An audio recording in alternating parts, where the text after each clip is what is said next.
서울 그랜드 호텔의 가장 크고 화려한 연회장인 다이아몬드 홀은 수백 개의 크리스털 샹들리에가 뿜어내는 빛으로 대나처럼 환하게 빛나고 있었다. 대한민국 육군 창설 기념일을 맞아 개최된 이 성대한 파티에는 국방부의 고위 관료들과 정계의 유력 인사들, 그리고 군 내부의 실세들이 빠짐없이 참석하여 자리를 빛내고 있었다.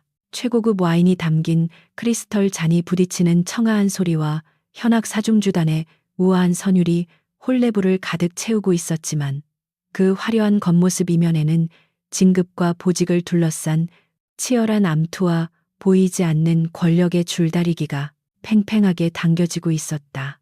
연회장의 정중앙, 가장 시선이 집중되는 원형 테이블에는 오늘의 주인공이나 다름없는 최민석 소령이 오만한 자태로 앉아 주변의 환호를 즐기고 있었다. 갓 30 중반을 넘긴 젊은 나이에 엘리트 코스를 밟으며 요직을 두루 거친 그는 국방부 장관의 먼 친척이라는 배경 덕분에 군 내부에서 무소불위의 권력을 휘두르는 존재로 급부상하고 있었다. 그의 정복 가슴팍에는 그가 실제로 경험했는지 의심스러운 수많은 작전의 약장들이 훈장처럼 주렁주렁 매달려 있었고 기름을 발라 넘긴 머리카락은 조명 아래서 번들거렸다.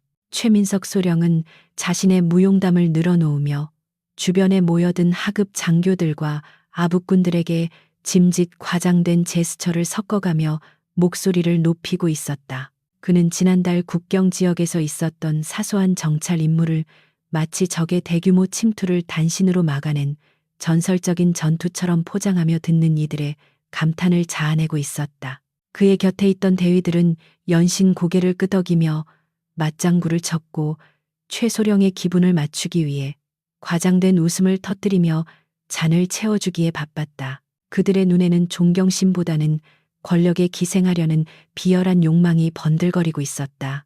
반면 연회장의 가장 구석진 자리, 화려한 조명조차 닿지 않는 어두운 기둥 뒤편에는 낡고 유행이 지난 회색 양복을 입은 한 중년 남자가 홀로 서 있었다. 그의 이름은 강진혁이었지만 이곳에 있는 그 누구도 그가 한때 전설적인 특수부대 지휘관이었다는 사실을 알지 못했고 관심을 두지도 않았다. 세탁을 너무 많이 해 색이 바랜 셔츠깃과 군데군데 보풀이 일어난 재킷은 이곳의 화려한 분위기와는 전혀 어울리지 않는 이질적인 모습이었으며 그의 존재는 마치 화려한 그림 속에 잘못 떨어진 얼룩처럼 보였다.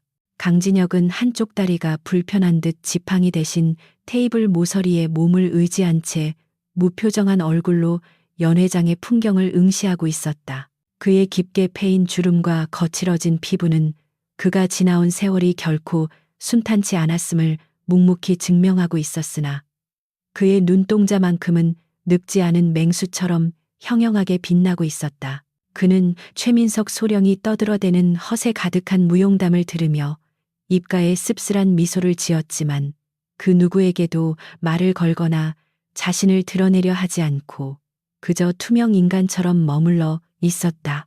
강진혁의 시선은 최민석의 가슴에 달린 화려한 약장에서 멈췄는데 그것은 전장에서 피를 흘려 얻은 영광의 증거가 아니라 권력의 비호 아래 얻어낸 장식품에 불과하다는 것을 그는 단번에 간파했다. 진정한 군인의 명예가 땅에 떨어지고 정치 군인들이 득세하는 현실을 목격하며 그는 가슴 깊은 곳에서 끓어오르는 분노와 안타까움을 억누르며 조용히 탄산수 잔을 들어 입술을 적셨다. 그는 오늘 이 자리에 참석하고 싶지 않았으나 옛 전우의 간곡한 부탁으로 어쩔 수 없이 얼굴을 비친 것뿐이었기에 가능한 한 빨리 이 역겨운 연극 무대에서 퇴장하고 싶었다. 그때 연회장의 웨이터가 실수로 쟁반을 떨어뜨리는 소란이 일어났고 사람들의 시선이 잠시 분산된 틈을 타 강진혁은 출구를 향해 조심스럽게 발걸음을 옮기기 시작했다.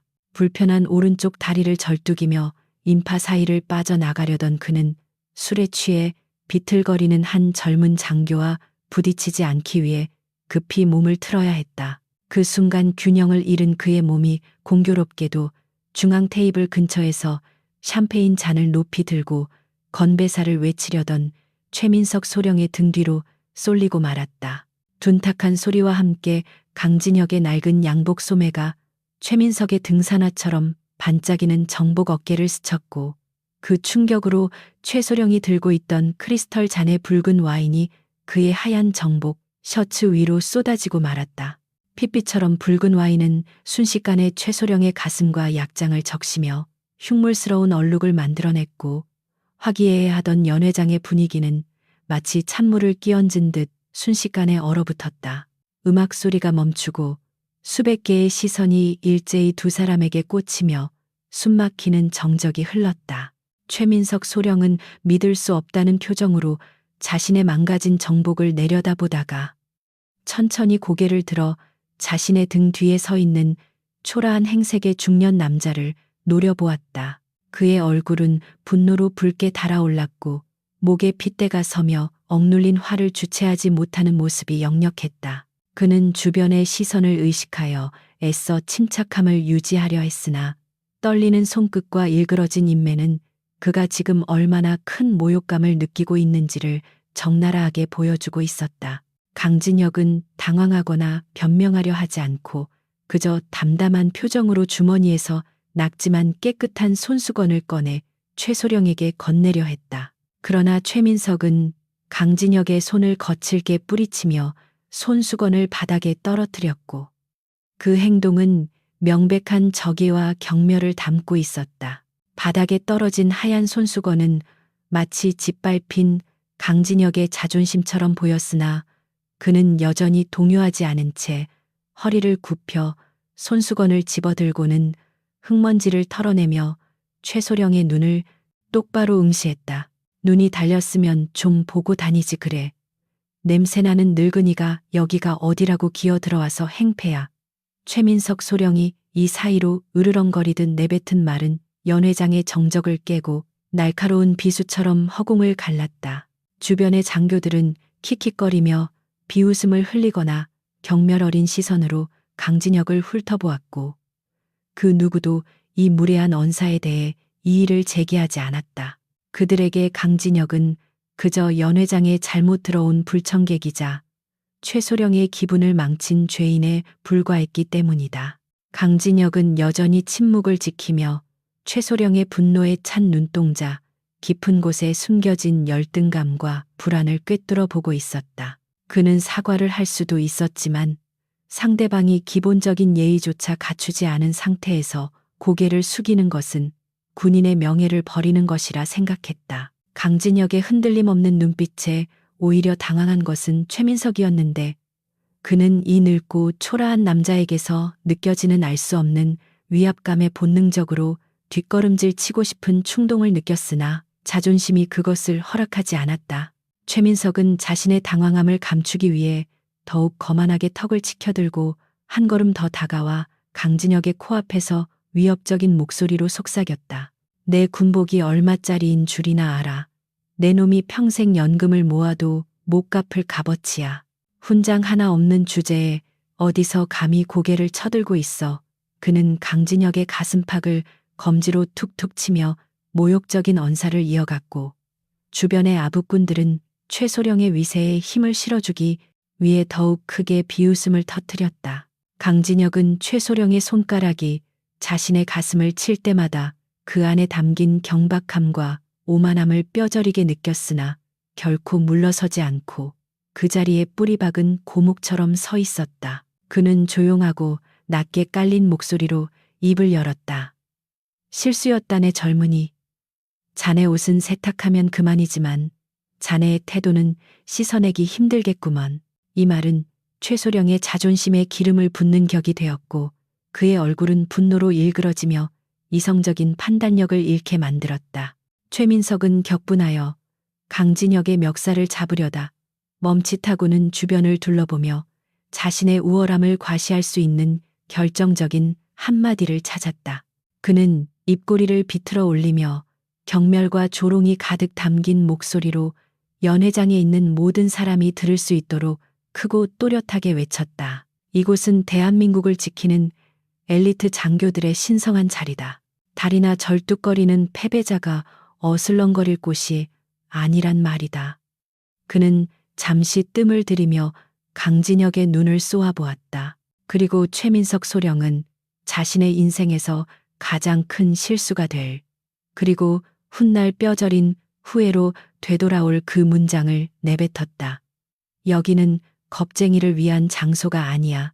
썩 꺼져 이 쓸모없는 늙은이야. 그 말이 떨어지자마자 연 회장은 폭소와 환호로 뒤덮였고 최소령은 승리감에 도취되어 어깨를 으쓱거렸다. 그는 자신이 이 늙은이를 완벽하게 제압했다고 믿었으며 자신의 카리스마가 입증되었다고 착각하고 있었다. 하지만 그 순간 강진혁의 눈빛이 변했는데 그것은 분노나 수치심이 아니라 마치 죽은 자들을 바라보는 듯한 서늘하고 깊은 심연의 눈빛이었다.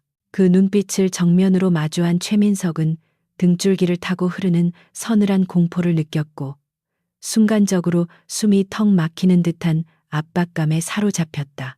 강진혁은 아무런 말 없이 최민석을 응시하다가 천천히 고개를 돌려 연 회장의 화려함 뒤에 숨겨진 타락한 군상들을 하나하나 눈에 담았다. 강진혁은 더 이상 대꾸할 가치를 느끼지 못한다는 듯 몸을 돌려 절뚝거리는 다리를 이끌고 출구를 향해 걸어갔다.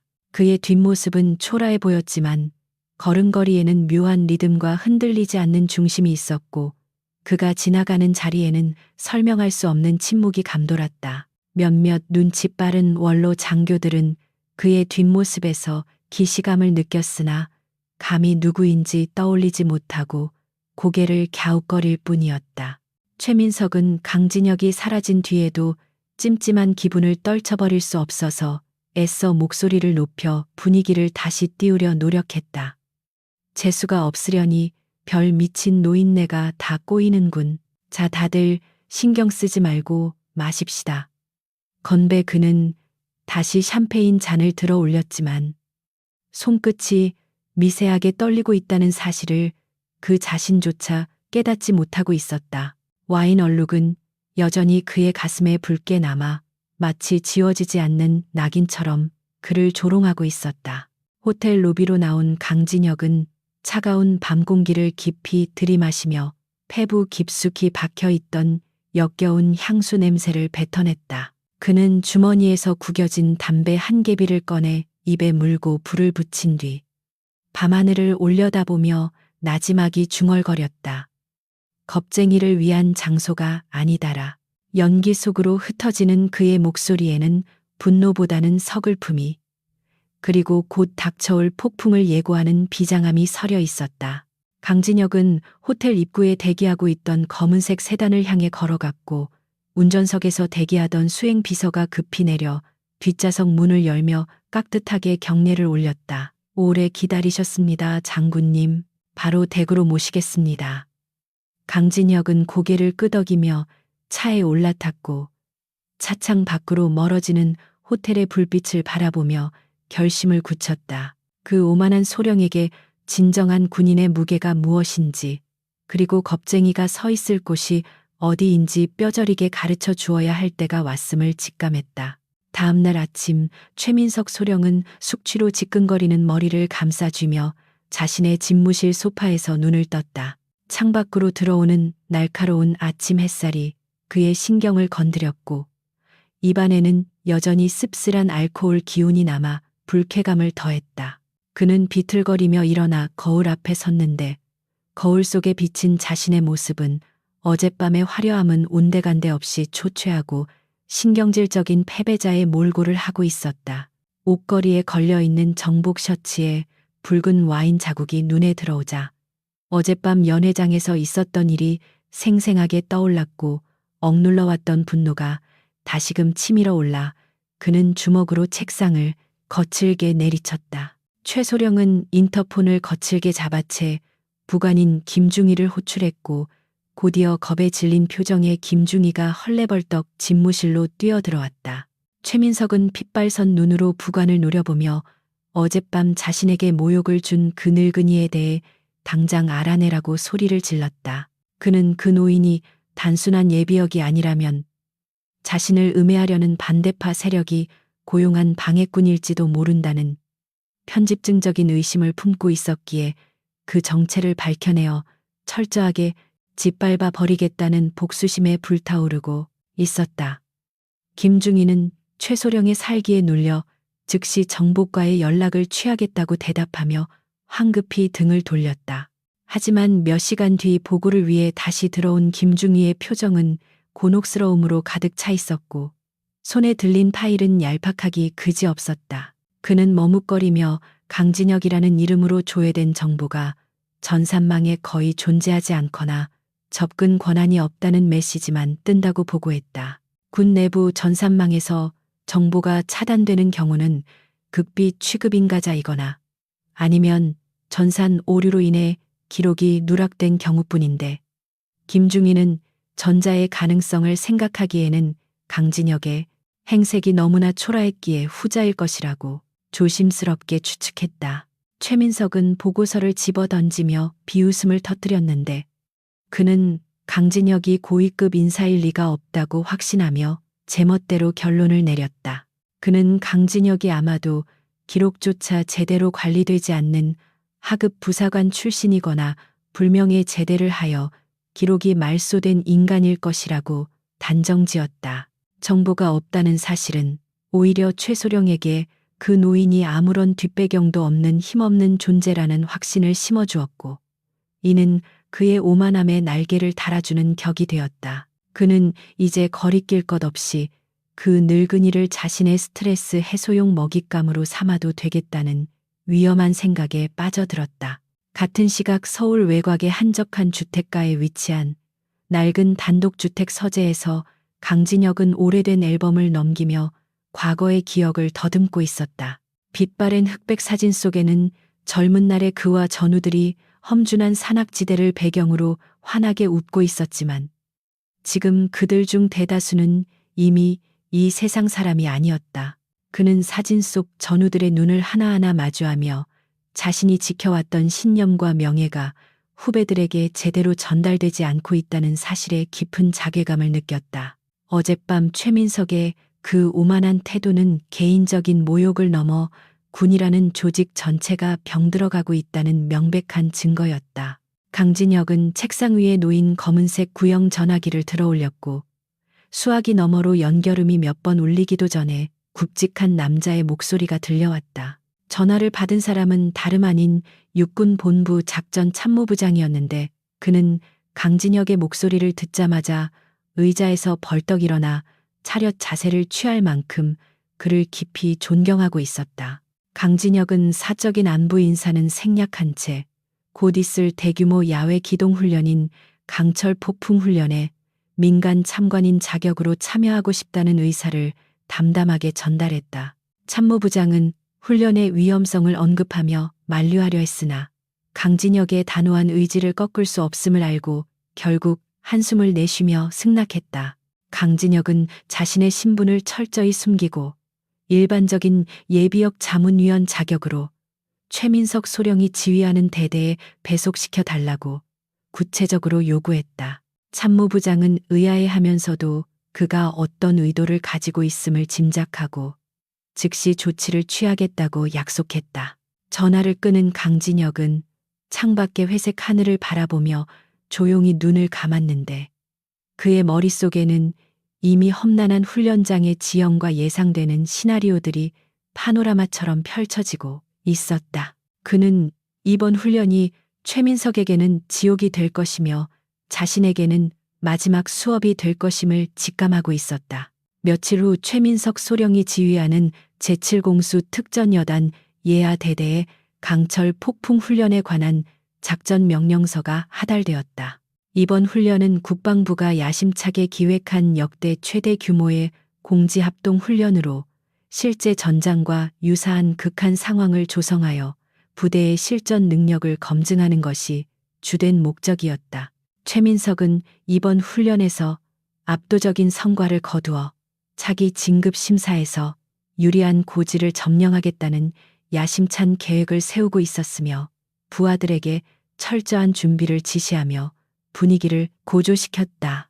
그러나 작전 브리핑 도중 전달된 추가 공문 하나가 최민석의 기분을 잡치게 만들었는데 그것은 훈련 기간 동안 민간 참관인이 그의 부대와 동행한다는 내용이었다. 더군다나 그 참관인의 이름이 며칠 전 연회장에서 자신과 마찰을 빚었던 강진혁이라는 사실을 확인하자 최민석은 참을 수 없는 분노와 짜증을 느꼈다. 그는 상부에서 감히 자신의 부대에 첩자나 다름없는 감시역을 붙였다는 사실에 모욕감을 느꼈고, 그것도 하필이면 그 재수없는 늙은이라는 점이 그를 더욱 격분하게 만들었다. 최민석은 부대원들이 모인 연병장에서 노골적으로 불만을 표출하며 강진혁이 도착하기도 전부터 그를 왕따시키기 위한 분위기를 조성했다. 그는 병사들에게 이번 참관인은 군 생활에 적응하지 못하고 일찍 옷을 벗은 패배자일 뿐이니 훈련에 방해되지 않도록 철저히 무시하라고 지시했다.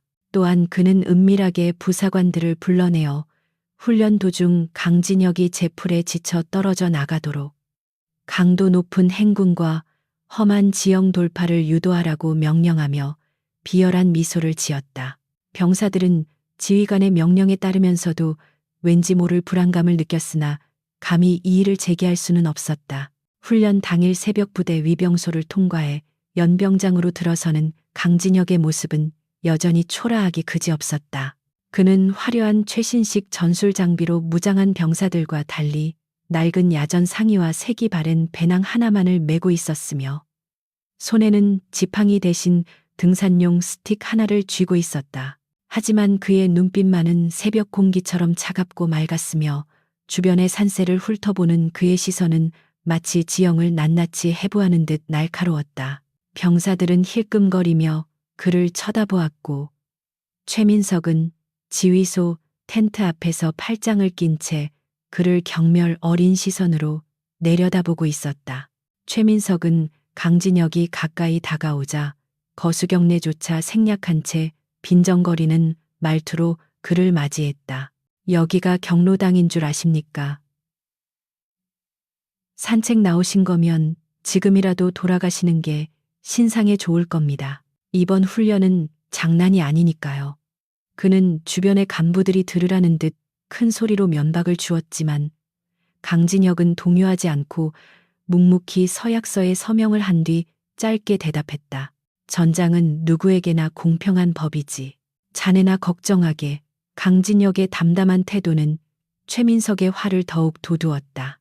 출동 명령이 떨어지자 수십 대의 트럭과 장갑차가 굉음을 내며 부대를 빠져나가기 시작했고 강진혁은 최민석의 지휘 차량이 아닌 가장 마지막 트럭의 구석자리에 몸을 실었다. 젊은 병사들은 냄새나고 늙은 아저씨와 함께 좁은 트럭에 타는 것을 노골적으로 싫어하며 몸을 피했으나 강진혁은 개의치 않고 눈을 감은 채 흔들리는 트럭의 리듬에 몸을 맡겼다. 그는 이미 머릿속으로 이동 경로를 계산하고 있었으며 다가올 폭풍 전야의 고요함을 즐기고 있었다.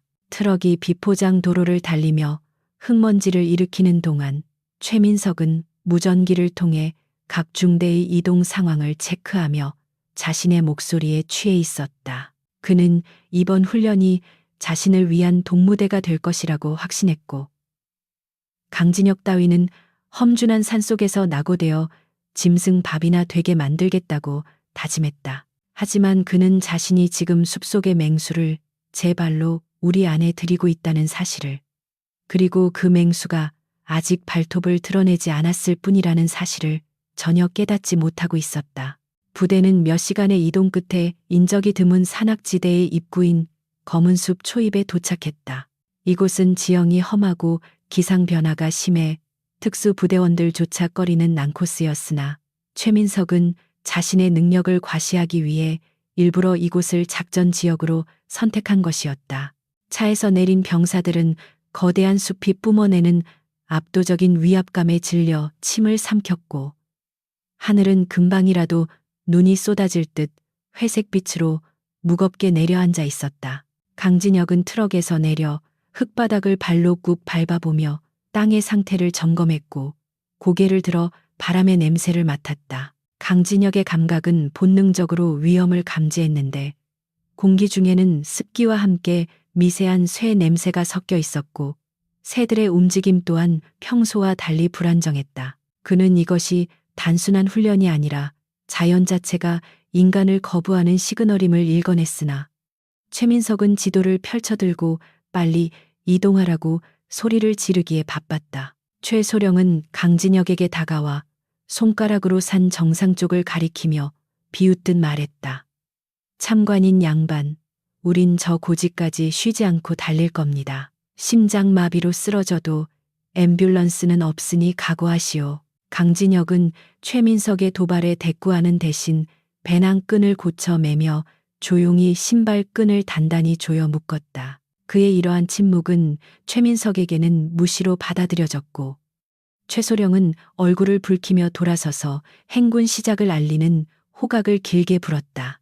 수백 명의 군화 발자국 소리가 숲의 정적을 깨뜨리며 울려 퍼지기 시작했고 강진혁은 대열의 가장 끝에서 묵묵히 그들의 뒤를 따랐다. 그의 발걸음은 절뚝거렸지만 묘하게도 젊은 병사들보다 안정적이었고 호흡은 흐트러짐이 없었다. 숲이 깊어질수록 경사는 가파르고 길은 험해졌으며 병사들의 거친 숨소리가 여기저기서 들려오기 시작했다.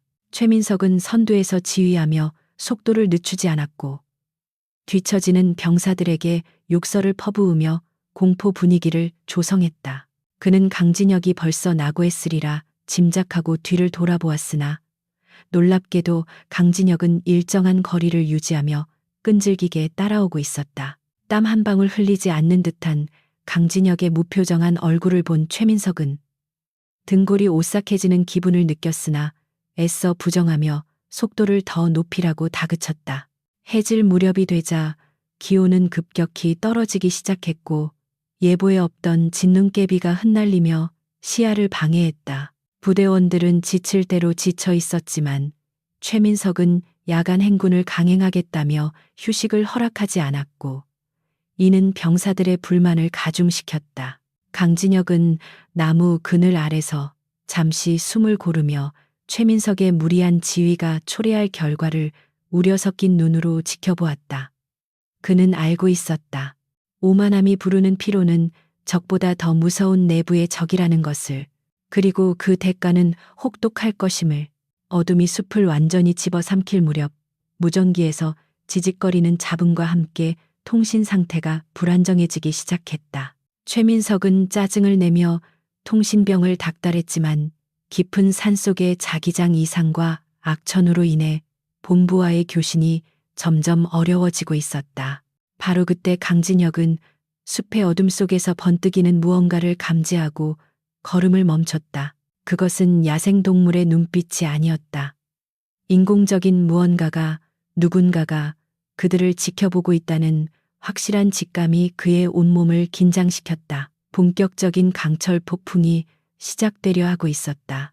검은 숲이라는 불길한 이름에 걸맞게 훈련장의 대기는 납덩이처럼 무겁게 내려앉아 있었고 병사들의 어깨를 짓누르는 배낭의 무게보다 더한 압박감을 주고 있었다. 수령이 수백 년은 좋게 넘은 거대한 침엽수들이 하늘을 가릴 듯 빽빽하게 들어찬 이곳은 대낮에도 빛이 잘 들지 않아 음산한 기운이 감돌았고 바닥에는 썩은 낙엽과 이끼가 뒤엉켜 발을 내디딜 때마다 불쾌한 감촉을 전해왔다. 최민석 소령이 이끄는 대대는 지도상에 표시된 목표 지점을 향해 강행군을 이어가고 있었지만 복잡하게 얽힌 지형과 시시각각 변하는 산악 기후 탓에 예정된 시간보다 훨씬 뒤처지고 있었다. 최민석 소령은 초조한 마음에 선두에 서서 부하들을 닥달하며 무리하게 속도를 높이려 했으나 그것은 지형의 특성을 무시한 최악의 판단이었다. 병사들은 가파른 경사와 미끄러운 바닥 때문에 중심을 잡기조차 힘들었고 거친 호흡을 내뱉으며 하나둘씩 지쳐가고 있었지만 최소령은 그들의 상태를 살피기보다는 자신의 시계와 지도만을 번갈아 보며 짜증을 낼 뿐이었다. 그는 이번 훈련에서 최단 시간 목표 달성이라는 기록을 세워 상부의 눈에 들고 싶은 욕망에 사로잡혀 있었기에 병사들의 안전이나 체력 안배 따위는 안중에도 없었다. 대열의 후미에서 묵묵히 걷고 있던 강진혁은 이 모든 상황을 예리한 눈으로 지켜보며 혀를 차고 있었다. 그는 최민석이 선택한 경로가 겉보기에는 지름길처럼 보이지만 실제로는 낙석 위험이 크고 체력 소모가 극심한 난코스라는 것을 단번에 알아차렸기 때문이었다. 경험이 풍부한 지휘관이라면 당연히 우회로를 선택하여 부대의 전투력을 보존했겠지만 전장 경험이 전무한 최소령은 교범에 나온 이론과 자신의 오만함만을 믿고 무모한 도박을 감행하고 있었다. 강진혁은 숲의 그림자가 길어지는 것을 보며 곧 닥쳐올 재앙을 예감했다. 잠시 후 최민석 소령은 대열을 멈추게 하고는 강진혁을 향해 손가락질하며 큰 소리로 불렀는데 그의 얼굴에는 비열한 웃음이 걸려 있었다. 그는 통신병이 짊어지고 있던 예비 배터리와 무거운 공용 화기부품 일부를 강진혁에게 넘기라고 지시하며 훈련에 참여했으면 밥값은 해야 하지 않겠느냐고 비아냥거렸다. 그것은 명백히 규정에 어긋나는 가혹 행위이자 민간인 신분인 참관인에게 시킬 수 없는 일이었지만 최소령은 강진혁을 골탕 먹이고 길을 꺾기 위해 일부러 무리한 요구를 한 것이었다. 주변의 병사들은 당황한 표정으로 서로의 눈치를 살폈고 몇몇 간부들은 우려 섞인 시선을 보냈지만 서슬퍼런 최소령의 기세에 눌려 아무도 말리지 못했다. 그러나 강진혁은 불평 한마디 없이 묵묵히 건네받은 장비들을 자신의 배낭에 결속하고 어깨에 둘러매며 무게 중심을 잡았다. 젊은 병사들도 버거워할 무게였지만 강진혁은 능숙한 요령으로 장비를 착용했고 그의 다리는 잠시 휘청거리는 듯 했으나 이내 단단하게 땅을 디디며 자세를 바로잡았다. 그 모습은 마치 짐을 진 노새가 아니라 중갑을 두른 노장 투사처럼 보였다. 행군이 재개되자 강진혁은 무거운 짐을 지고도 대열에서 뒤처지지 않고 오히려 힘겨워하는 어린 병사들의 발걸음을 맞춰주며 묵묵히 걸었다. 그는 거칠게 숨을 몰아쉬는 옆에 일병에게 호흡법을 낮게 조언해주거나 미끄러운 길목에서 발을 디딜 곳을 눈짓으로 알려주며 보이지 않게 그들을 도왔다. 병사들은 처음에는 그를 냄새나는 늙은이라고 무시했으나 극한의 상황에서도 흐트러짐 없는 그의 모습과 배려에 조금씩 마음을 열고 경외심을 갖기 시작했다.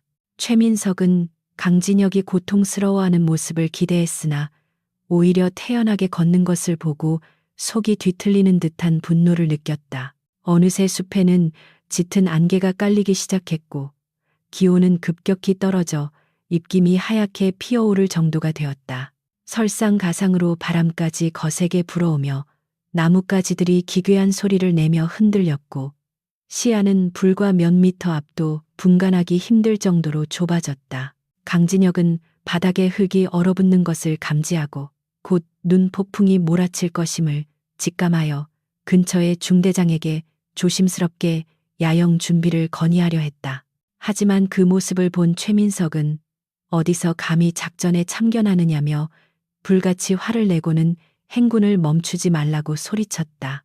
최민석은 지도를 펼쳐들고 우리가 현재 계곡의 초입에 있으며 조금만 더 가면 고지를 점령할 수 있다고 주장했지만 강진혁의 눈에는 그곳이 죽음의 덫으로 보였다. 계곡은 바람이 모이는 통로이자 적의 매복에 가장 취약한 지점이었고 이런 날씨에 계곡으로 들어가는 것은 자살행위나 다름없었기 때문이다. 강진혁은 더 이상 참지 못하고 나직하지만 단호한 목소리로 경고했다. 이봐 소령, 지금 저 안으로 들어가면 부대원들은 동사하거나 고립되네. 당장 바람을 피할 수 있는 능선 뒤쪽으로 이동해야 해. 그러나 최민석은 강진혁의 조언을 자신의 권위에 대한 도전으로 받아들이고는 얼굴을 붉히며 길길이 날뛰었다. 당신이 뭔데 지휘관의 결정에 토를 다는 거야. 내가 육군 사관학교를 수석으로 졸업한 엘리트야. 당신 같은 패배자의 훈수는 필요 없어. 그는 부관에게 강진혁을 대열의 맨 뒤로 쫓아내라고 명령했고 병사들에게는 계곡 진입을 강행하라고 소리쳤다. 강진혁은 어리석은 지휘관 때문에 고통받을 병사들을 보며 안타까움에 주먹을 꽉 쥐었으나 지금 당장은 지휘권이 없기에 물러설 수밖에 없었다. 대대가 계곡 깊숙이 들어서자마자 강진혁의 우려대로 거센 눈보라가 몰아치기 시작했는데 그것은 단순한 눈이 아니라 살을 내는 듯한 칼바람을 동반한 폭설이었다. 순식간에 온 세상이 하얗게 변해버리는 화이트아웃 현상이 발생하자 병사들은 방향 감각을 상실하고 우왕좌왕하기 시작했다.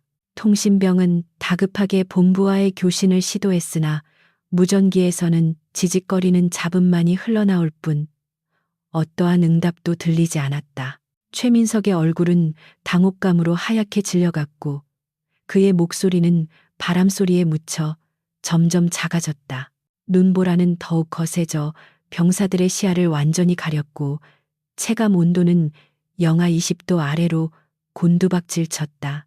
최민석은 당황하여 지도를 확인하려 했지만 거센 바람에 지도가 찢겨 나갈 뻔했고 나침 밤마저 제멋대로 돌아가며 그를 혼란에 빠뜨렸다. 그는 자신이 어디에 있는지조차 파악하지 못하는 상황에 처하자 덜덜 떨리는 목소리로 정지를 명령했지만 이미 대열은 흩어지고 엉켜버린 상태였다. 공포가 부대를 잠식하기 시작했고 병사들의 눈에는 지휘관에 대한 불신과 절망이 가득 차오르고 있었다. 그 혼란스러운 와중에도 강진혁은 침착하게 자신의 위치를 파악하고 주변 지형지물을 이용하여 바람을 피할 곳을 찾고 있었다.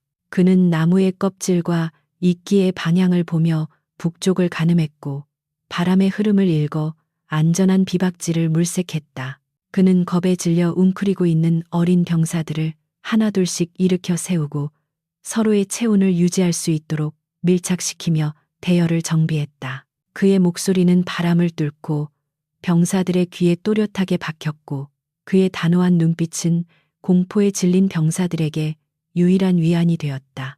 최민석은 상황이 통제 불능 상태에 빠지자 책임을 회피할 구실을 찾기 위해 머리를 굴리기 시작했다. 그는 이 모든 것이 기상청의 오보 때문이라며 혼잣말로 욕설을 퍼부었고 부하들에게 짜증을 내며 자신의 무능함을 감추려 애썼다. 그는 강진혁이 병사들을 통솔하고 있는 모습을 보고는 자신의 지휘권을 침해당했다는 생각에 격분하여 그에게 달려가 소리를 질렀다. 당장 그만두지 못해 누가 당신에게 명령권을 줬어. 저리 비켜. 그는 병사들을 억지로 떼어놓으며 엉뚱한 방향으로 이동하라고 고집을 부렸다. 강진혁은 최민석의 멱살을 잡고 싶은 충동을 억눌러야 했는데 지금은 내부 분열이 일어나면 모두가 죽을 수도 있는 위급한 상황이었기 때문이다. 그는 차가운 눈으로 최민석을 노려보며 낮게 으르렁거렸다. 정신 차려, 소령. 지금 자네의 아집 때문에 아이들이 죽어가고 있어. 더 이상 멍청한 짓을 하면 내가 가만히 있지 않겠네. 그 서슬퍼런 기세에 최민석은 순간적으로 말문이 막혀 뒤로 주춤거렸고 처음으로 강진혁이라는 인간에 대한 원초적인 공포를 느꼈다. 결국 날이 완전히 어두워져 더 이상의 이동이 불가능해지자 최민석은 마지못해 강진혁이 지목한 능선 아래에 움푹 파인 지형에 야영지를 구축하도록 허락했다. 병사들은 꽁꽁 언손으로 텐트를 치고 참호를 파며 혹한과의 사투를 벌였고 강진혁은 쉴 새 없이 돌아다니며 병사들의 동상 여부를 확인하고 장비 점검을 도왔다. 그는 자신의 몫으로 배급된 핫팩과 비상식량을 몰래 어린 병사들의 주머니에 찔러 넣어주었고 그 따뜻한 온기는 병사들의 얼어붙은 마음을 녹여주었다. 밤이 깊어지자 눈보라는 더욱 맹렬한 기세로 울부짖었고 텐트가 찢겨 나갈 듯 펄럭이는 소리는 마치 악마의 웃음소리처럼 들렸다. 통신은 여전히 두절된 상태였고 외부와의 연결고리가 완전히 끊긴 고립무원의 상태에서 병사들은 서로의 체온에 의지하며 쪽잠을 청해야 했다. 지휘소 텐트 안에 있는 최민석은 난로를 독차지하고 앉아 있었지만 불안감에 손톱을 물어뜯으며 잠을 이루지 못하고 있었다. 그는 자신의 완벽했던 계획이 어그러진 것에 대해 분노하면서도 마음 한구석에서 피어오르는 알 수 없는 공포에 몸을 떨었다. 새벽 3시경 보초를 서던 강진혁은 숲의 어둠 속에서 미세한 움직임을 포착하고 숨을 멈췄다. 그것은 바람에 흔들리는 나뭇가지 소리와는 명백히 다른 인위적으로 통제된 발소리와 장비가 부딪히는 소리였다. 그는 눈을 가늘게 뜨고 어둠을 응시했고 야투경 없이도 훈련된 감각으로 적의 존재를 감지해냈다. 훈련 시나리오상 대항군 OPFO 역할을 맡은 특수부대 팀이 접근하고 있는 것이 분명했다. 그들은 악천후를 틈타 기습을 감행하려 하고 있었고 지금의 혼란스러운 부대 상태로는 속수무책으로 당할 것이 뻔했다. 강진혁은 즉시 상황병을 깨워 최민석에게 보고하려 했으나 최소령은 침낭 속에 파묻힌 채 짜증 섞인 목소리로 건성으로 대답했다. 이 날씨에 무슨 적군이야 헛것을 본 거겠지. 시끄럽게 하지 말고 나가서 보초나 똑바로 써. 최민석은 따뜻한 텐트 밖으로 나가기를 거부했고 상황 파악을 위한 정찰조차 보내지 않았다. 그는 설마 이 날씨에 훈련이 계속 진행될 것이라고는 생각하지 않았으며 훈련 통제 본부에서 곧 중지 명령을 내릴 것이라고 안이하게 믿고 있었다. 강진혁은 텐트 밖으로 나와 차갑게 식은 총을 고쳐 잡으며 어둠 속을 노려보았다. 지휘관이 멍청하면 병사들이 피를 본다는 전장의 진리가 다시 한번 증명되려 하고 있었다. 그는 최민석의 명령을 무시하고 독자적으로 외곽 경계병들에게 수신호를 보내 경계 태세를 강화하도록 지시했다. 그의 눈빛은 더 이상 은퇴한 노인의 것이 아닌 사냥감을 노리는 맹수의 그것으로 변해 있었다. 그리고 숲의 정적을 깨고 날카로운 총성이 울려 퍼지기 시작했다. 타탕탕 어둠을 찢는 공포탄 소리와 함께 붉은색 레이저 센서가 사방에서 번쩍였고 매복해 있던 대항군들이 기괴한 함성을 지르며 야영지를 덮쳤다. 무방비 상태로 자고 있던 병사들은 혼비백산하여 뛰쳐나왔고 지휘 체계가 무너진 부대는 순식간에 아수라장으로 변했다. 최민석은 속옷 차림으로 텐트에서 뛰쳐나와 멍하니 서 있었는데 그의 눈동자는 공포로 텅 비어 있었다. 이것은 단순한 훈련이 아니었다. 강진혁이 예견했던 진짜 지옥이 문을 열고 그들을 집어삼키려 하고 있었다. 요란한 폭음과 함께 눈을 멀게 할 듯한 섬광탄이 터지며 칠흑 같던 숲속 야영지는 순식간에 아수라장으로 변해버렸다. 공포탄의 둔탁한 소리가 아닌 실제 전장을 방불케 하는 날카로운 총성과 폭음이 사방에서 울려 퍼지자 잠에 취해 있던 병사들은 비명을 지르며 혼비백산하여 흩어졌다. 검은색 전술 장비를 착용하고 얼굴을 완전히 가린 대항군들은 마치 어둠 속에서 태어난 악령들처럼 신속하고 무자비하게 방어선을 뚫고 들어왔다. 이것은 단순한 훈련 시나리오가 아니라 병사들의 멘탈을 완전히 붕괴시키기 위해 설계된 고강도 기습 상황이었다.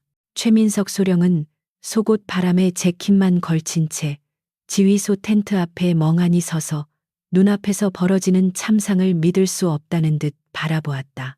그가 상상했던 질서, 정연한 워게임은 온데간데 없고 눈앞에는 통제를 잃은 병사들이 우왕좌왕하며 쓰러지는 모습만이 가득했다.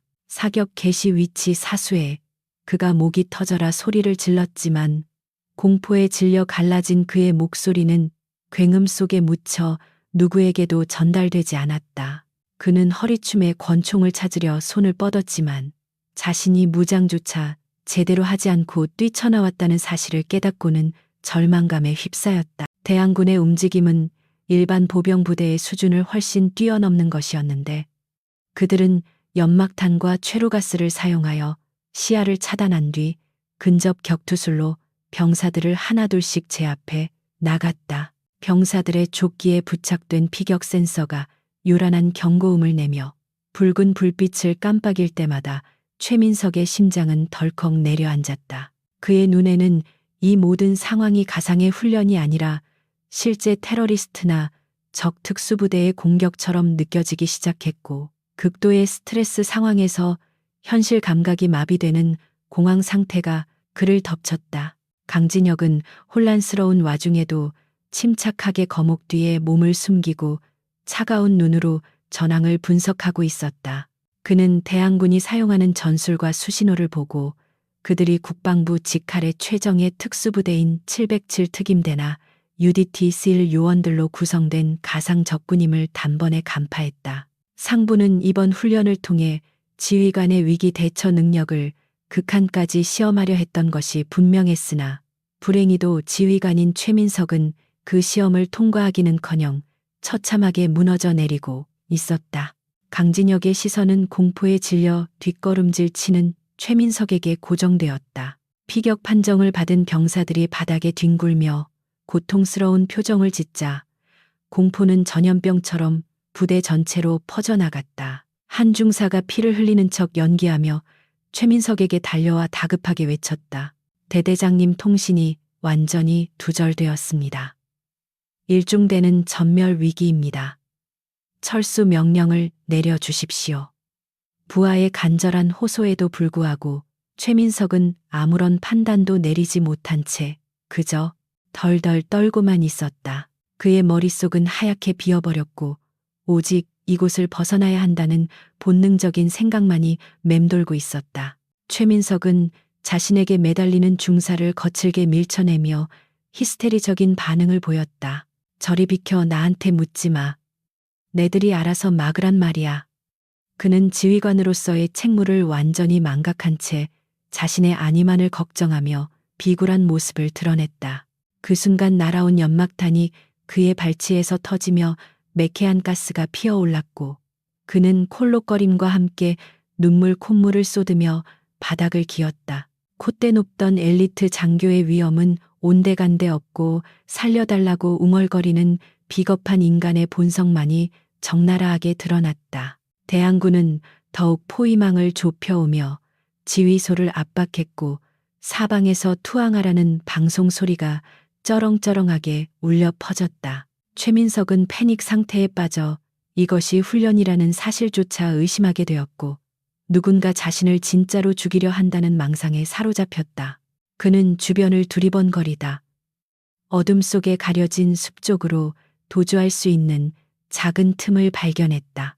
부하들을 버리고 혼자 도망친다는 것은 군인으로서 사형 선고나 다름없는 짓이었지만 지금 그의 머릿속에는 생존 본능 외에는 아무것도 남아있지 않았다. 강진혁은 최민석의 눈빛이 흔들리는 것을 보고 그가 무슨 짓을 저지를지 직감했다. 지휘관이 부하를 버리고 등을 돌리는 순간 그 부대는 더 이상 군대가 아닌 오합지졸이 되어버린다.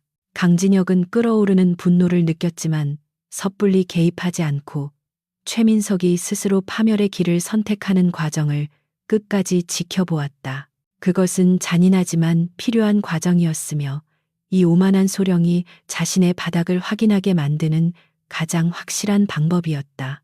결국 최민석은 마지막 남은 이성조차 팽개치고 어둠 속으로 몸을 던졌다. 그는 진흙탕에 미끄러지고 나뭇가지에 얼굴이 긁히면서도 뒤도 돌아보지 않고 숲 깊은 곳으로 도망쳤다. 그의 뒤로 남겨진 병사들은 지휘관이 사라진 사실을 깨닫고 절망에 빠져 우왕좌왕하다가 대항군에게 속수무책으로 제압당했다. 붉은 레이저 불빛들이 춤추는 야영지 뒤편으로 비겁한 지휘관의 거친 숨소리만이 숲의 정적을 깨고 있었다.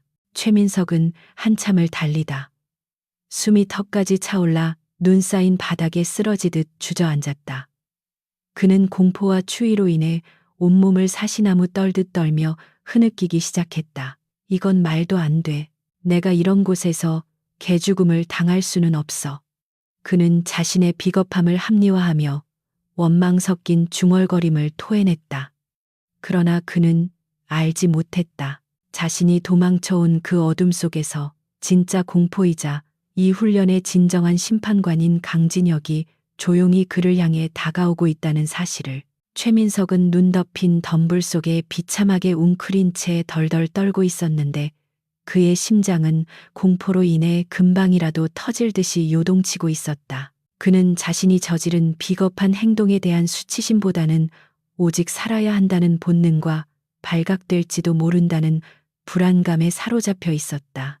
멀리서 들려오는 총성과 병사들의 비명은 그에게 죄책감을 불러일으키기보다는 공포를 증폭시키는 자극제일 뿐이었고, 그는 두 귀를 틀어막으며 이 악몽이 끝나기만을 간절히 빌고 있었다. 차가운 눈이 그의 목덜미를 파고들었지만 그는 추위를 느낄 겨를조차 없이 오직 어둠 속에 자신을 숨기기에만 급급했다. 바로 그때 칠흑 같은 어둠을 뚫고 묵직한 군화 발자국 소리가 그의 귓가에 들려왔고, 최민석은 본능적으로 숨을 멈추며 몸을 더욱 깊이 웅크렸다. 그러나 발자국 소리는 정확히 그가 숨어 있는 곳 앞에서 멈췄고, 서늘한 그림자가 그의 위로 드리워지며 주변의 공기를 압도했다. 최민석이 공포에 질려 천천히 고개를 들었을 때 그는 마치 지옥에서 걸어 나온 사신처럼 자신을 내려다보고 있는 강진혁의 서늘한 눈빛과 마주해야 했다. 강진혁의 손에는 어디서 구했는지 모를 K 소총이 들려 있었고, 그의 자세는 흐트러짐 없이 견고했다. 강진혁은 겁에 질린 최민석을 경멸조차 아깝다는 듯 무미건조한 표정으로 바라보며 낮고 굵은 목소리로 입을 열었다. 일어나게 소령, 자네가 말했던 그 겁쟁이를 위한 장소가 바로 여기인가 보군. 그 말은 최민석의 폐부를 찌르는 날카로운 비수와 같았으나 강진혁은 그가 대답할 틈도 주지 않고 거친 손길로 그의 멱살을 잡아 일으켜 세웠다. 최민석은 반항하려 했지만 강진혁의 악력은 늙은이의 것이라고는 믿을 수 없을 만큼 강했고, 그는 짐짝처럼 끌려나와야 했다.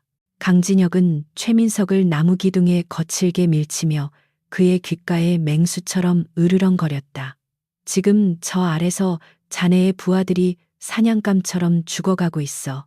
지휘관이 등을 보인 대가가 어떤 것인지 두 눈으로 똑똑히 지켜보게. 강진혁은 최민석이 도망치지 못하도록 그의 발목을 군화끈으로 나무 뿌리에 묶어버리는 굴욕적인 조치를 취했다. 최민석은 소리를 지르며 풀어달라고 발버둥 쳤지만 강진혁은 이미 그에게서 관심을 끄고 전쟁터가 된 야영지를 향해 몸을 돌린 상태였다. 강진혁이 전장으로 돌아왔을 때 부대는 이미 지휘 체계가 완전히 붕괴되어 각계격파 당하기 직전의 풍전등화와 같은 상황이었다. 부사관들은 목이 터져라 소리를 지르며 병사들을 독려하려 했지만 압도적인 실력차를 보이는 대항군의 기세에 눌려 방어선이 속절없이 무너지고 있었다. 강진혁은 쓰러진 통신병의 무전기를 집어들고는 깊은 심호흡을 하며 흐트러진 호흡을 가다듬었다. 그리고 그 순간 그의 눈빛은 더 이상 동네에 힘없는 노인이 아닌 수십 년간 전장을 누벼온 전설적인 지휘관의 눈빛으로 돌변했다. 전 병력 주목여기는 현재 시각부로 지휘권을 인계받은 알파원이다. 지금부터 내 명령 없이는 단 한 발자국도 물러서지 않는다. 무전기를 통해 울려 퍼지는 낯설지만 위험 있는 목소리에 혼란에 빠져 있던 병사들은 순간적으로 동작을 멈추고 서로를 쳐다보았다. 그것은 단순한 고함이 아니라 전장의 소음을 뚫고 들어와 척수 반사를 일으키게 만드는 절대적인 카리스마가 담긴 목소리였다. 강진혁은 지형을 빠르게 스캔하며 대항군의 공격 패턴과 이동 경로를 머릿속에 그려나갔다. 강진혁은 당황한 중대장들에게 구체적이고 신속한 지시를 내리기 시작했는데 그 내용은 교범에도 없는 파격적인 전술이었다. 1중대는 십시방향 바위지대로 후퇴하여 유인하고 2중대는 연막탄을 전방 50m에 집중 투하하라. 3중대는 나무 위로 올라가 사선을 확보한다. 그의 명령은 마치 체스판 위의 말들을 움직이듯 정교하고 빈틈이 없었으며 병사들은 본능적으로 그 목소리에 의지하여 움직이기 시작했다. 그들은 누군가 자신들을 이끌어주고 있다는 사실 하나만으로도 공포를 이겨낼 힘을 얻었다. 대항군을 이끌던 특전사 팀장은 갑자기 변한 상대의 전술 움직임에 당황하며 공격 속도를 늦출 수밖에 없었다. 방금 전까지만 해도 오합지졸처럼 도망치기 바빴던 부대가 갑자기 유기적인 하나의 생명체처럼 움직이며 자신들의 허점을 찌르고 들어왔기 때문이다. 강진혁은 적이 시야 확보를 위해 야간 투시경에 의존한다는 점을 역이용하여 조명탄을 불규칙적으로 터뜨리며 그들의 시야를 교란시켰다. 강력한 섬광에 눈이 먼 대항군들이 주춤하는 사이 병사들은 정확한 사격으로 반격을 개시했다. 강진혁은 직접 최전방 참호로 뛰어들어 겁에 질려 방아쇠를 당기지 못하는 일병의 어깨를 두드리며 독려했다. 두려워할 것 없다. 적은 유령이 아니라 사람이다. 호흡을 멈추고 네가 훈련한 대로만 쏴라. 내가 내 뒤를 지키고 있다. 그의 차분하고 확신에 찬 목소리는 떨리는 병사의 손을 진정시켰고 일병은 용기를 내어 조준 사격을 가할 수 있었다. 강진혁은 한쪽 다리를 절면서도 빗발치는 총탄 사이를 누비며 무너진 방어선을 복구하고 병사들의 위치를 재조정했다. 나무에 묶인 채 이 모든 광경을 지켜보고 있던 최민석은 자신의 눈을 의심할 수밖에 없었다. 그가 늙고 병든 노인이라고 무시했던 강진혁이 전장을 완전히 장악하고 지휘하는 모습은 마치 전쟁 영화 속의 영웅을 보는 듯한 착각을 불러일으켰다. 병사들은 강진혁의 손짓 하나에 일사불란하게 움직였고 그들의 눈에는 강진혁에 대한 절대적인 신뢰와 경외심이 가득 차 있었다. 최민석은 그제야 자신이 건드린 상대가 범상치 않은 인물임을 깨닫고 뼛속 깊은 후회와 절망감을 느꼈다. 강진혁은 적의 주력이 중앙 돌파를 시도할 것임을 간파하고 예비대를 우회시켜 적의 측면을 급습하는 포위망을 형성했다. 지금이다 전 화력 집중 그의 고함과 함께 매복해 있던 병사들이 일제히 사격을 가하자 대항군은 독 안에 든 쥐꼴이 되어 큰 피해를 입고 퇴각할 수밖에 없었다. 훈련용 판정관들이 대항군의 전멸과 방어 성공을 알리는 호각을 불자 숲속은 병사들의 환호성으로 가득 찼다. 그것은 단순한 승리가 아니라 패배감에 젖어 있던 그들이 스스로의 한계를 극복해낸 짜릿한 순간이었다. 전투가 종료된 후 거친 숨을 몰아쉬는 병사들 사이로 흑투성이가 된 강진혁이 천천히 걸어 나왔다. 그의 낡은 야전상의는 찢어지고 얼굴에는 검댕이 묻어 있었지만 그에게서 뿜어져 나오는 기백은 그 어떤 장군보다도 거대하고 위대해 보였다. 병사들은 누가 시키지 않았음에도 불구하고 그가 지나가는 길을 터주며 존경 어린 시선으로 그를 바라보았다. 강진혁은 승리에 도취되지 않고 침착하게 부상자 현황을 파악하고 탄약 재분배를 지시하며 끝까지 긴장의 끈을 놓지 않았다. 그때 대항군 팀장이 헬멧을 벗고 다가와 강진혁에게 정중하게 거수경례를 올렸다. 선배님, 완패했습니다. 도대체 어떤 분이시기에 이런 말도 안 되는 지휘를 하십니까? 특수부대 최정예 요원인 그조차도 혀를 내두를 만큼 강진혁의 전술은 완벽했고 압도적이었다. 강진혁은 씁쓸한 미소를 지으며 가볍게 답례만 할 뿐 자신의 신분을 밝히지 않았다. 그는 단지 병사들이 무사하다는 사실에 안도하며 깊은 숨을 내쉬었다. 강진혁은 다시 최민석이 묶여있는 나무 쪽으로 걸어갔는데 그의 발걸음은 무거웠지만 단호했다. 최민석은 고개를 푹 숙인 채 강진혁의 눈을 마주치지 못하고 부들부들 떨고 있었다. 병사들이 웅성거리는 소리가 들려왔지만 강진혁은 손을 들어 그들을 제지하고 조용히 칼을 꺼내 최민석의 발목을 묶은 끈을 끊어주었다. 풀려난 최민석은 바닥에 주저앉은 채 일어날 생각조차 하지 못했고 그의 오만함은 눈 녹듯 사라지고 비참한 패배자의 모습만이 남아 있었다. 강진혁은 주저앉은 최민석을 내려다보며 차갑지만 뼈있는 한마디를 던졌다. 이 아이들은 자네가 버린 목숨들이다. 지휘관의 어깨에 달린 계급장은 권력을 위한 장식이 아니라 수많은 부하들의 생명을 짊어진 십자가라는 것을 명심하게. 강진혁의 꾸짖음은 고함보다 더 크게 최민석의 가슴을 때렸고 주변의 병사들은 숙연한 분위기 속에서 그 장면을 지켜보았다. 최민석은 얼굴을 감싸 쥐고 소리 없는 흐느낌을 토해냈다. 먼 동이 터오며 숲의 어둠이 걷히기 시작했고 아침 햇살이 폐허가 된 훈련장을 비추었다. 헬기 소리가 멀리서 들려오며 상황 종료를 알리는 지원 부대의 도착을 예고했다. 강진혁은 떠오르는 태양을 바라보며 자신의 마지막 임무가 거의 끝나가고 있음을 느꼈다. 그는 이제 이 쇼의 마무리를 지어야 할 때가 왔음을 직감하고 묵묵히 헬기가 착륙할 공터를 향해 걸음을 옮겼다. 그의 뒷모습은 더 이상 쓸쓸해 보이지 않았고 거인의 그림자처럼 길게 숲을 덮었다. 거센 바람을 일으키며 착륙하는 육군 본부의 헬리콥터 소리가 고요했던 사백이 고지의 아침을 깨뜨렸고 그 엄청난 굉음은 마치 하늘이 내려보내는 심판의 나팔 소리처럼 들려왔다. 프로펠러가 일으키는 강력한 하강풍에 의해 바닥의 눈과 흙먼지가 소용돌이치며 피어올랐고 지쳐 쓰러져 있던 병사들은 눈을 제대로 뜨지 못한 채 팔로 얼굴을 가려야 했다. 검은색으로 도장된 최신형 블랙호크 헬기의 측면에는 대한민국 육군을 상징하는 마크와 함께 사성 장군을 의미하는 4개의 별이 선명하게 박혀 있어 보는 이들을 압도하는 위용을 자랑했다.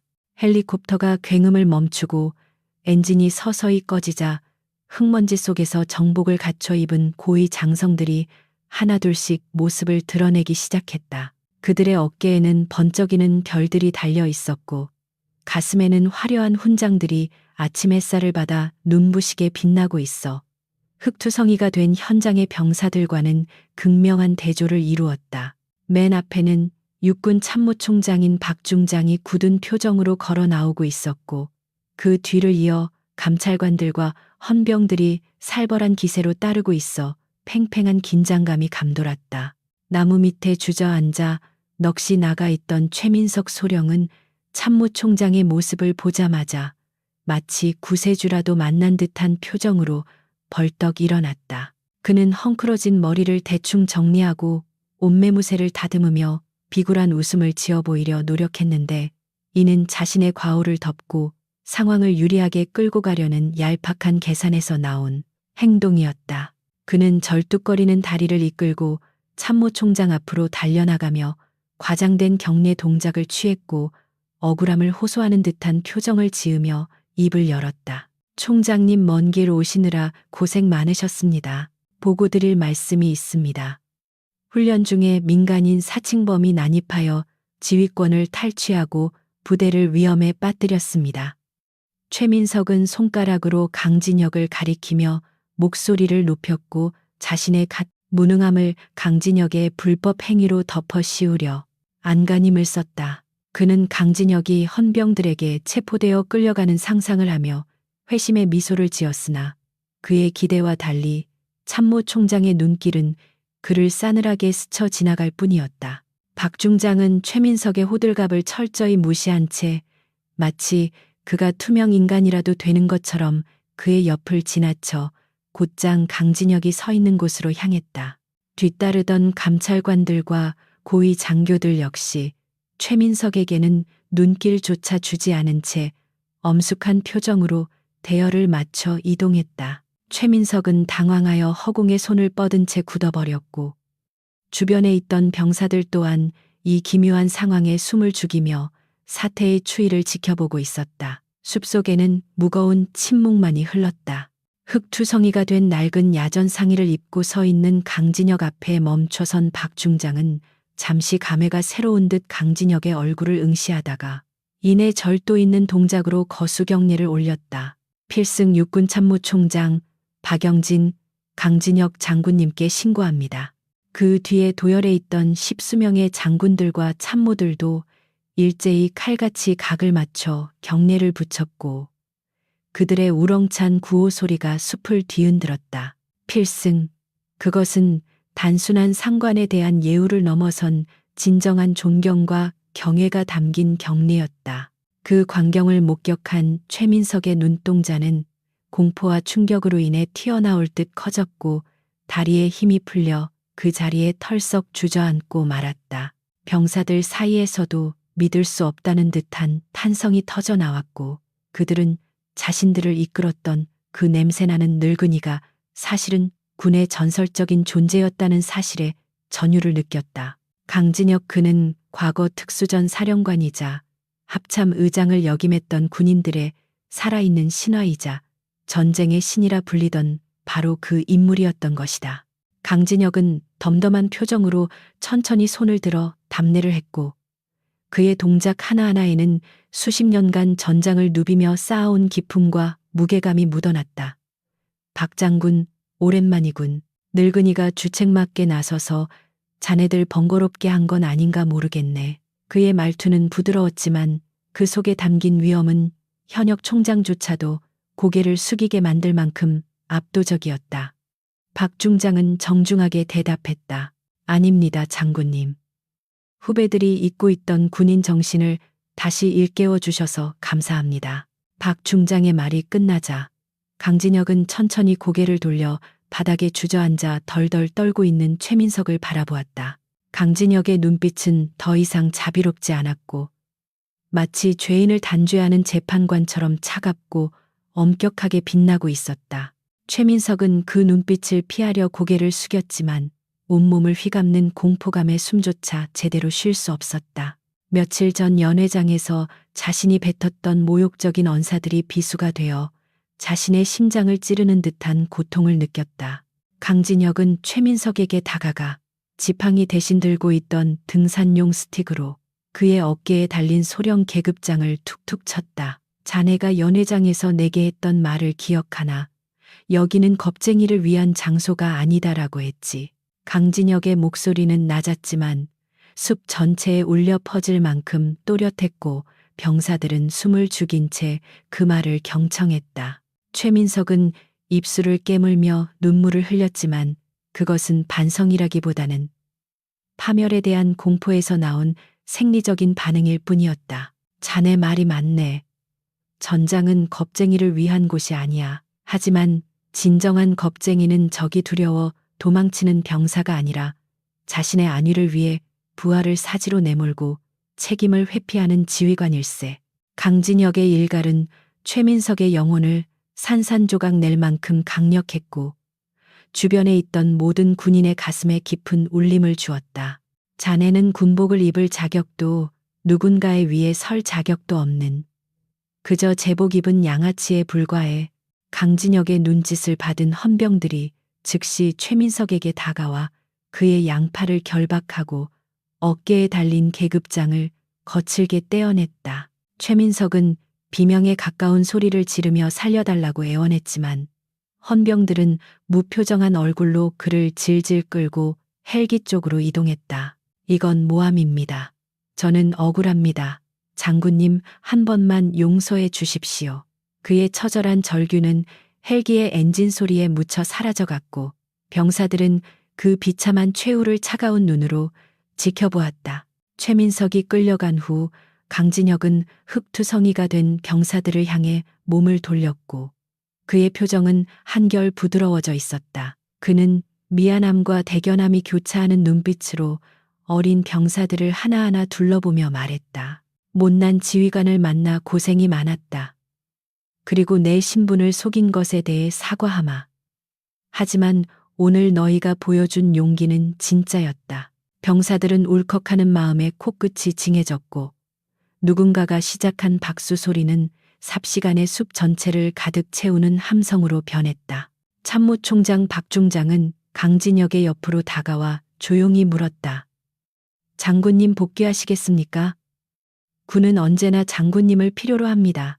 하지만 강진혁은 고개를 가로저으며 씁쓸한 미소를 지었다. 내 전쟁은 이미 끝났네. 나는 그저 잊혀가는 노병으로 남는 게 편해. 다만 저 아이들이 올바른 지휘관 밑에서 진짜 군인으로 성장할 수 있도록 자네가 잘 챙겨주게. 그는 자신의 역할이 끝났음을 알리고 미련 없이 돌아설 준비를 했다. 강진혁은 헬기에 오르기 전 마지막으로 뒤를 돌아보며 사백이 고지의 풍경을 눈에 담았다. 피와 땀으로 얼룩진 훈련장이었지만 그곳에는 이제 막 알을 깨고 나온 독수리들처럼 강인해진 젊은 병사들이 서 있었다. 그들의 눈빛은 훈련 시작 전의 나약함과는 비교할 수 없을 만큼 단단해져 있었고 강진혁은 그것만으로도 자신이 이곳에 온 이유가 충분했다고 생각했다.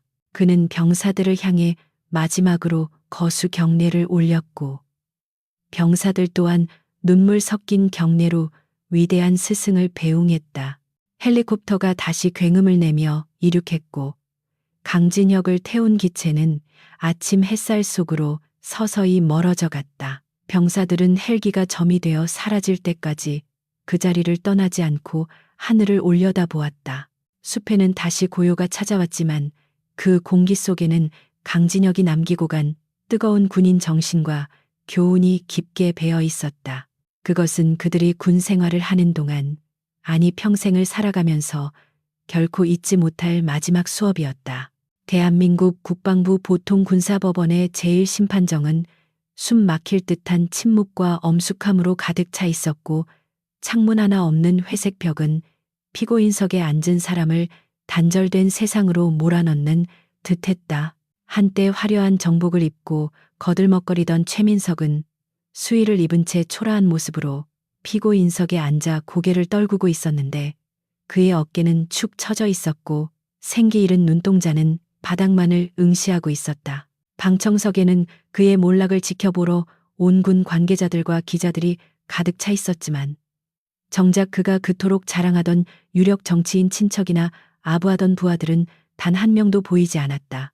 권력이라는 달콤한 꿀이 사라지자 벌떼처럼 모여들었던 사람들은 썰물처럼 빠져나갔고 그에게 남은 것은 차가운 수갑과 비참한 고독뿐이었다.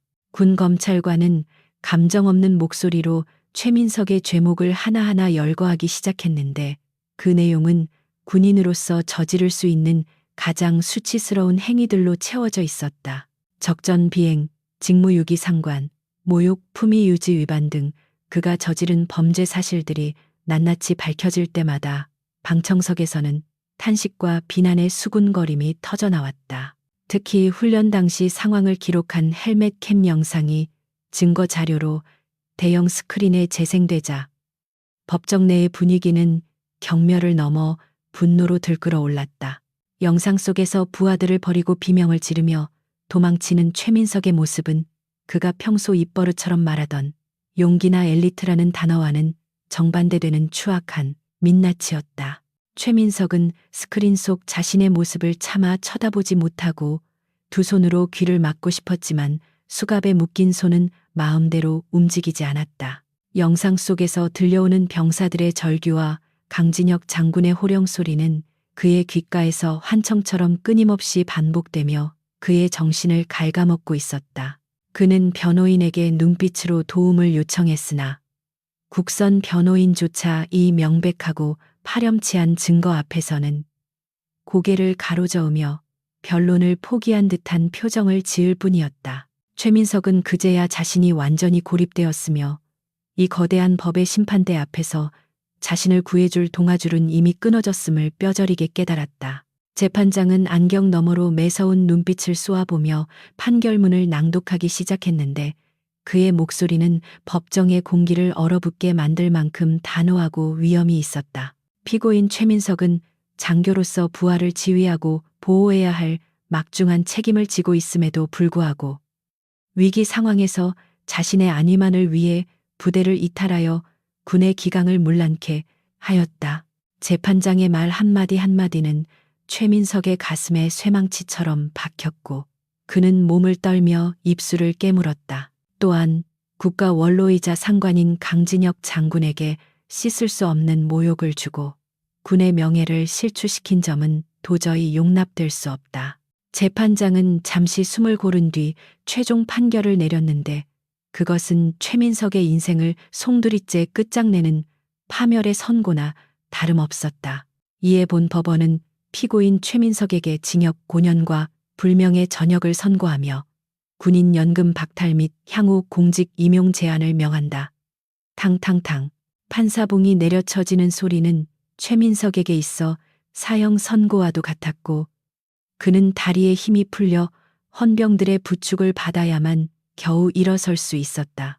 법정을 끌려 나가며 그는 마지막으로 뒤를 돌아보았지만 그를 바라보는 시선들은 차갑기 그지없었고 그 어디에도 동정심은 존재하지 않았다. 최민석이 군 교도소의 독방에 수감된 첫날 밤. 좁은 창문 틈으로 들어오는 달빛은 그에게 위로가 아닌 고문처럼 느껴졌다. 그는 차가운 시멘트 바닥에 누워 지난날의 영광과 오만했던 자신의 모습을 떠올리며 후회의 눈물을 흘렸지만 이미 엎질러진 물이었다. 여기는 겁쟁이를 위한 장소가 아니다. 강진혁 장군이 돌려주었던 그 말이 좁은 독방 안에서 메아리 치며 그의 뇌리를 파고들었다. 그는 이제야 그 말의 진정한 의미를 깨달았다. 전장이 겁쟁이를 위한 곳이 아니듯 군대라는 조직 또한 책임감 없는 자가 머물 곳이 아니었다는 단순한 진리를 그는 모든 것을 잃고 나서야 비로소 알게 되었다.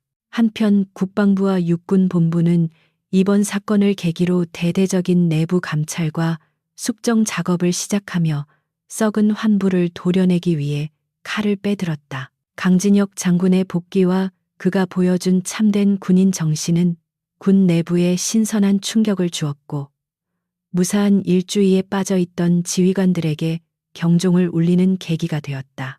제2의 최민석을 방지하기 위해 진급 심사 기준이 대폭 강화되었으며 실전 지휘 능력과 도덕성이 가장 중요한 평가 항목으로 자리 잡게 되었다. 군 내부 게시판과 SNS에서는 강진혁 장군의 일화가 전설처럼 퍼져나갔고 젊은 장교들 사이에서는 그를 롤모델로 삼아 진정한 리더십을 배우려는 열풍이 불기 시작했다.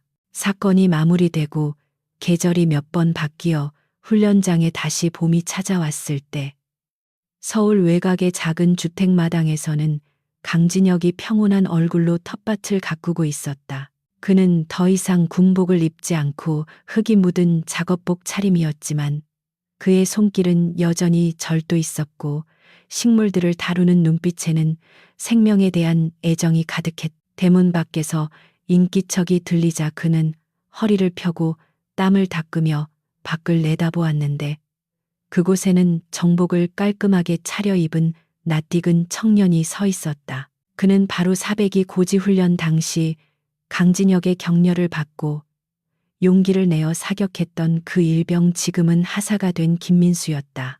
김민수 하사는 대문을 열고 들어와 강진혁을 보자마자 제식에 맞춰 절도 있게 거수경례를 올렸다. 필승 장군님, 김민수 하사 인사드립니다. 강진혁은 환한 미소를 지으며 흙 묻은 장갑을 벗고 다가가 그의 어깨를 두드려 주었다. 어서 오게. 녀석, 이제 제법 군인 냄새가 나는구먼. 계급장이 아주 잘 어울려. 김하사는 수줍게 웃으며 품 안에서 작은 상자 하나를 꺼내 건넸는데 그것은 당시 훈련에 참여했던 부대원들이 십시일반으로 모아 만든 감사패와 편지 묶음이었다. 강진혁은 툇마루에 앉아 병사들이 삐뚤빼뚤한 글씨로 쓴 편지들을 하나하나 읽어내려가며 눈시울을 붉혔다. 편지 속에는 그날의 가르침 덕분에 군 생활의 의미를 찾았다는 고백부터 훌륭한 지휘관이 되겠다는 다짐까지 진심 어린 마음들이 가득 담겨 있었다. 강진혁은 편지를 가슴에 품으며 생각했다.